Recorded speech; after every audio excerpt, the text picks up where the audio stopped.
Thank you for tuning in to Entertain the Geeky, your source for nerd news. Hey guys, what's up? This is Jason back at you with more nerd news. So a lot of headlines to go over this week. Starting right at the top, we finally got our first look at 20th Century Fox's X-Men Dark Phoenix. Well, we get our first look at the movie, but we got our first look at the costumes that they're going to be using. And it was an interesting development to see, because if you're a fan of X-Men and you've read X-Men throughout the years as it's changed and, you know, as the costumes have changed, Grant Morrison and Frank Quitely wrote a storyline called New X-Men, which officially changed the title from X-Men to New X-Men. And during this time, they kind of, I don't want to say they took it more seriously, because I feel like the X-Men comics are taken pretty seriously, but they definitely took it in a different direction. Gone were the bright, colorful costumes of the past, replaced with like leather, kind of black and yellow look, and it definitely seems like from the set photo we saw that is the costume inspiration they are going with for X-Men Dark Phoenix. And honestly, we don't have too many details about what this movie's going to be.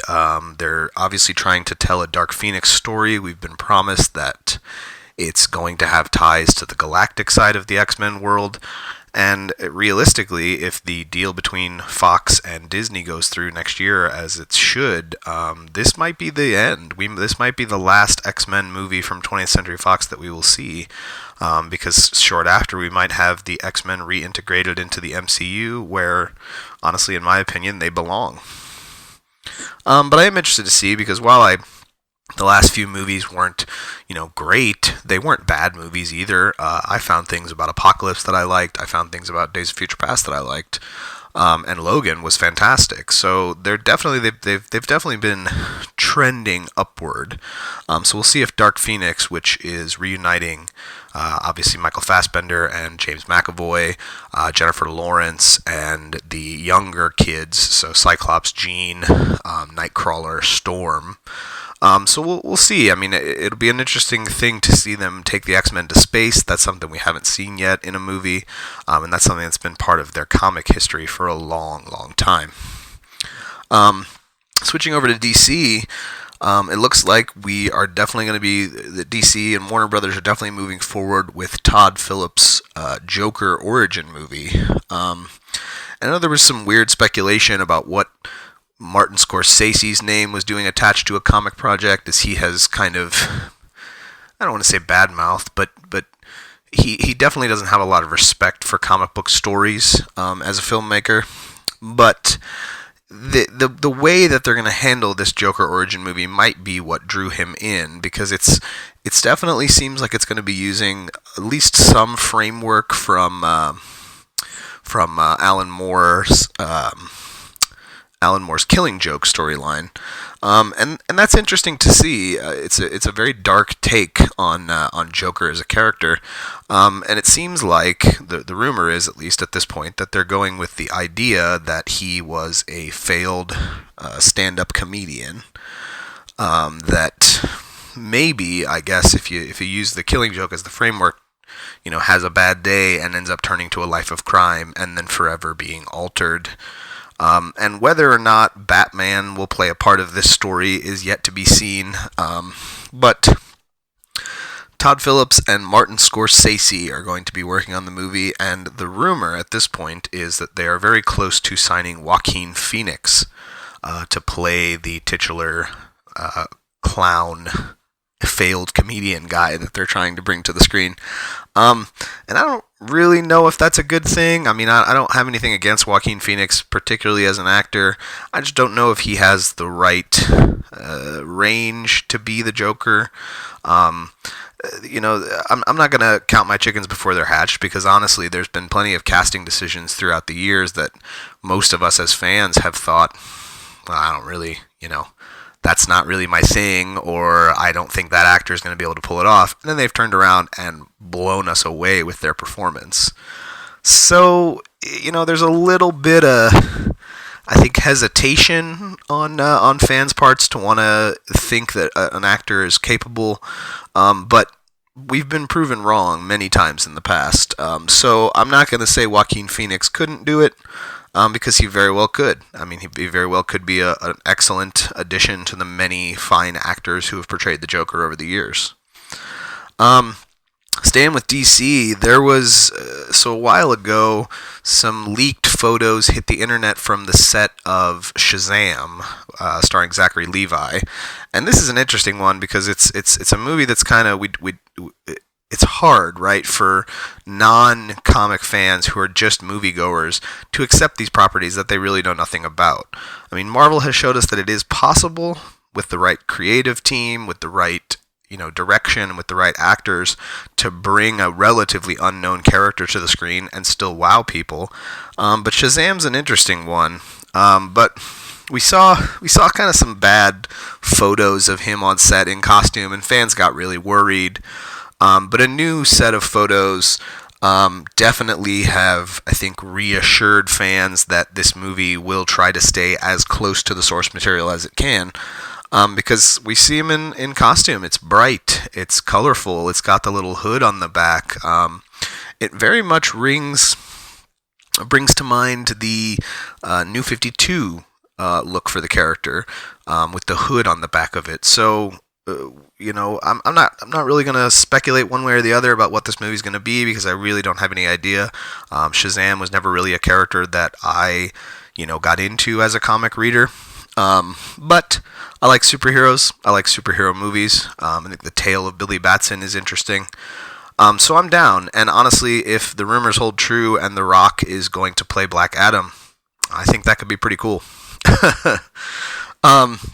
So switching over to the world of video games, huge announcement. A huge announcement out of Nintendo Direct this past week. Super Smash Brothers is going to be coming to the Nintendo Switch. And I know that's one that, since the Nintendo 64 era, yeah, because the original Super Smash Brothers came out with the came out when the N64 was the system. Every generation of Nintendo has had a Super Smash Brothers game. We had one for the GameCube, we had one for Wii. There was a Wii U Smash Brothers, and so now we're gonna be adding that to the awesome library of Switch titles. And the trailer that shows it off opens with the two Splatoon characters kind of shooting each other with their paint guns and kind of swimming through the paint in their little squid forms. So they're obviously going to introduce the Splatoon characters into the game. And then we do see Mario and Link.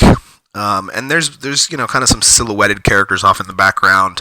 It's kind of hard to tell, but you can imagine that the classics will be there: Bowser, Donkey Kong, Luigi, Wario. Some Pokemon characters will probably be in there as well. Excuse me.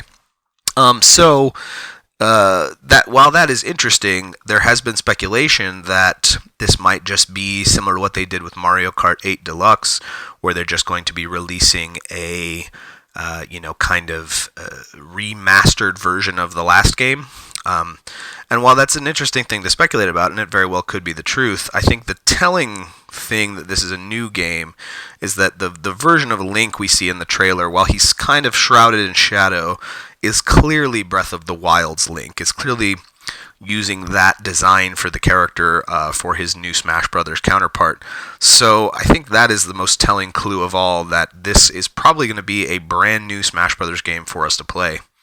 And I don't know about you guys out there, but I have loved Smash Brothers since the N64 era. It's one of the greatest party games you can have, just to get everybody together, and it's such a crazy, chaotic brawler. And it's just wicked fun to play.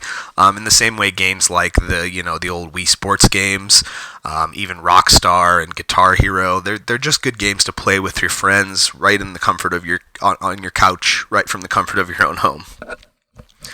So be looking forward to that sooner rather than later, actually, because the date for it was announced, and it is going. Well, they haven't announced an official date, but they have definitely announced that it will be in 2018. So not much longer to wait for a new Smash Brothers game.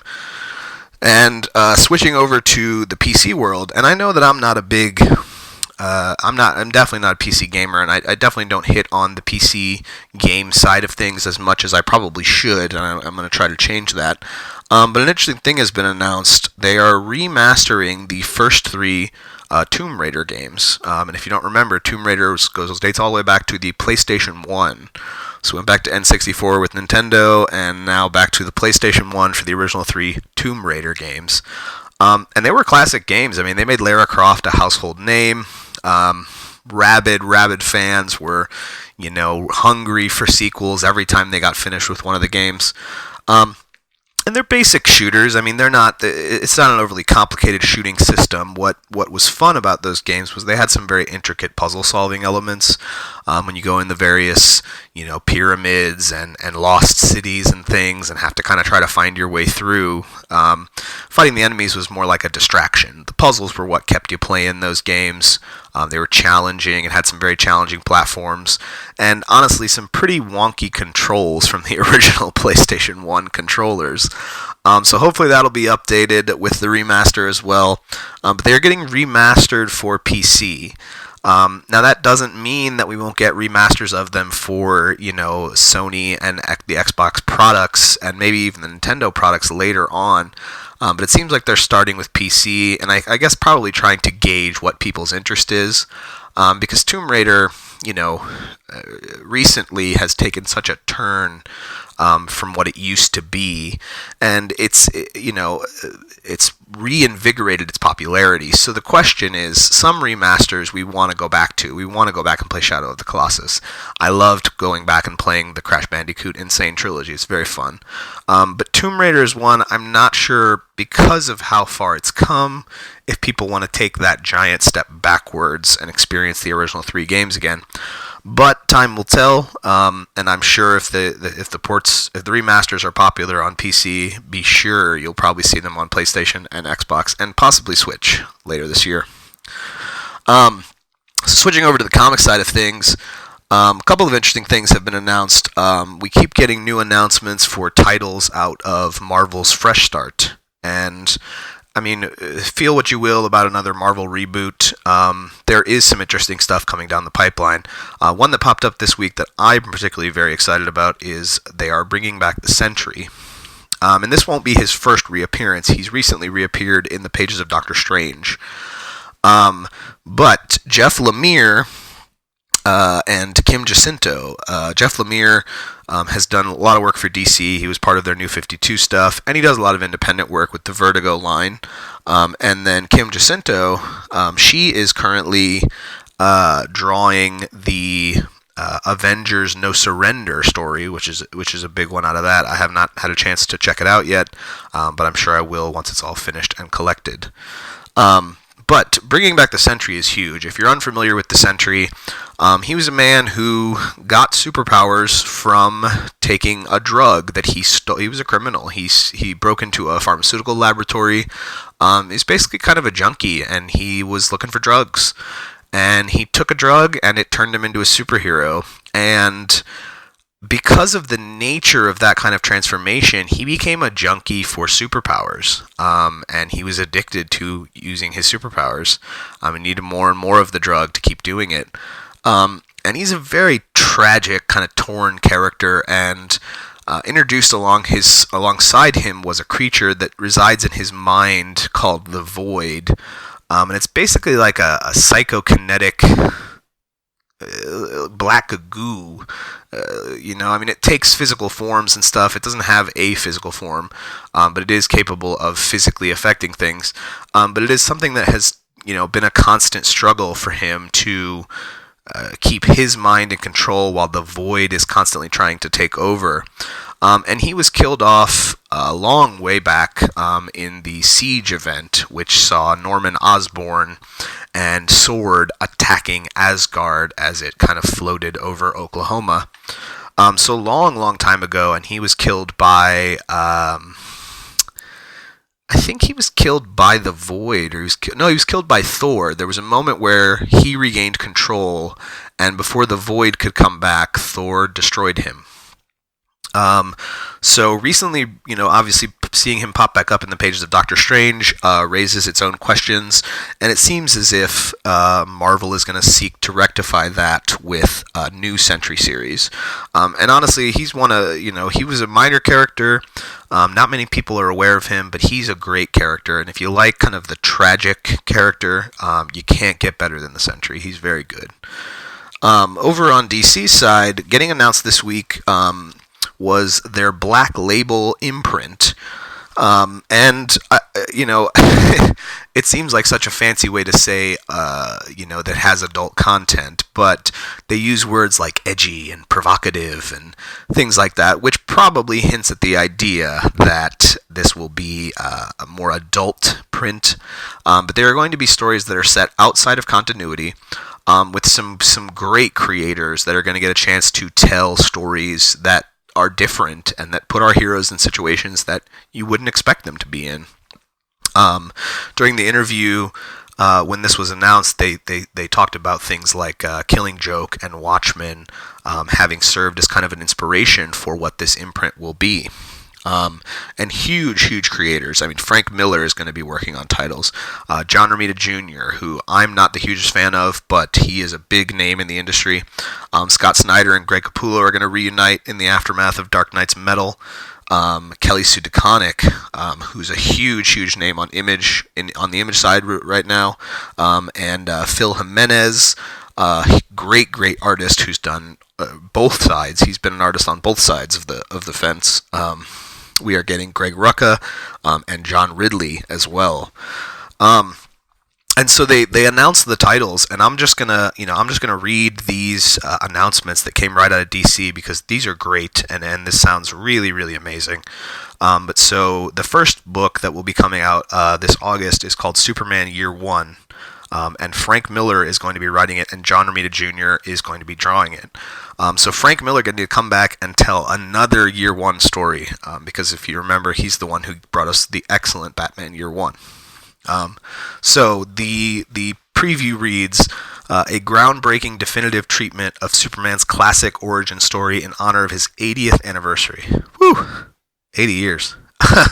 This story details new revelations that reframe the Man of Steel's most famous milestones, from Kal-El's frantic exile from Krypton to Clark Kent's childhood in Kansas to his inevitable rise to become the most powerful and inspiring superhero of all time.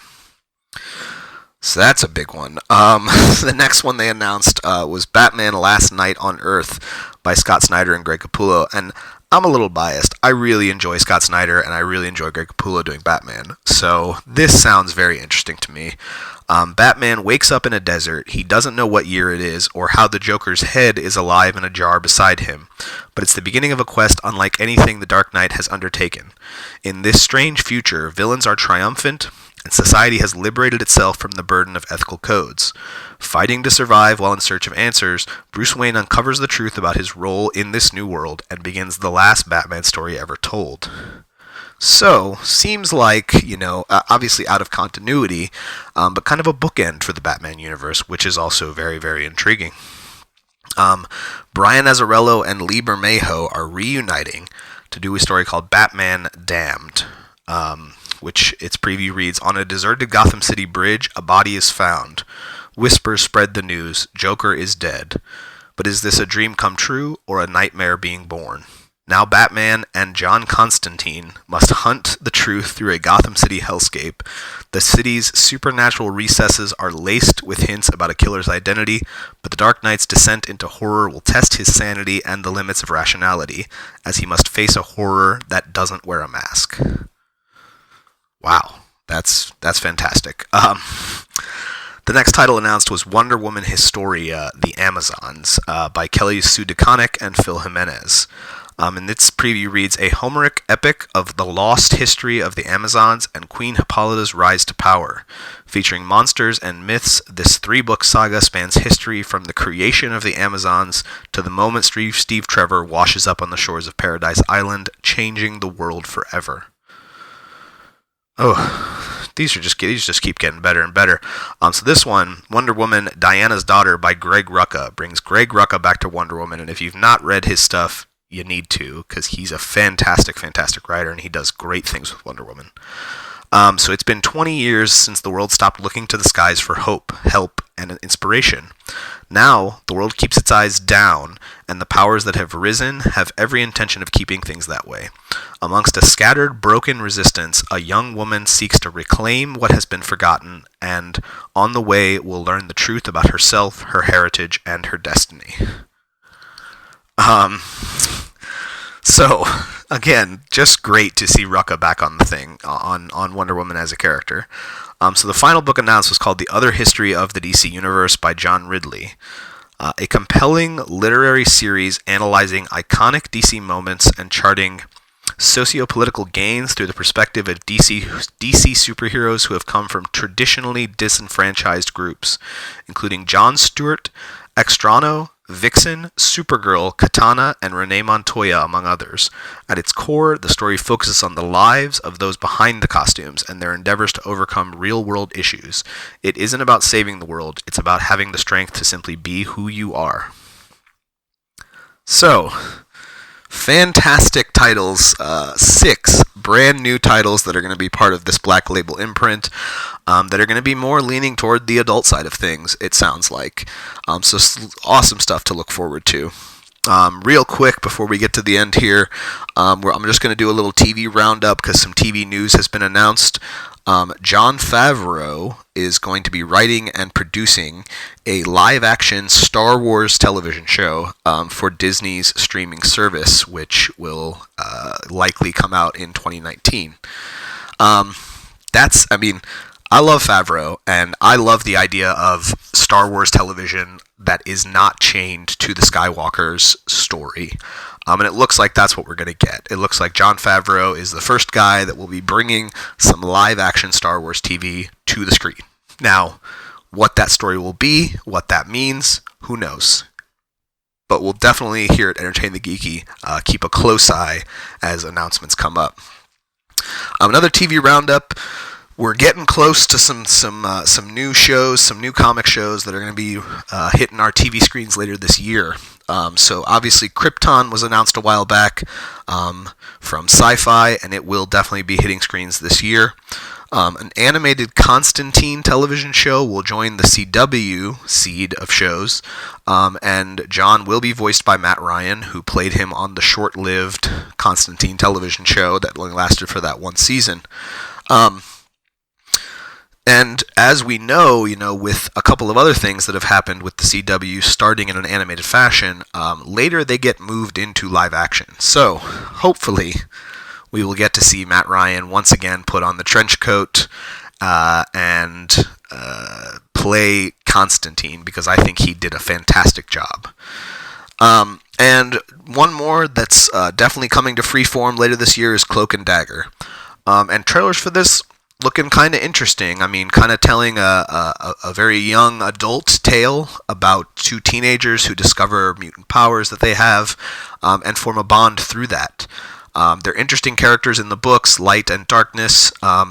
So it'll be interesting to see what inspiration comes from their book and makes it onto the small screen later this year from Freeform.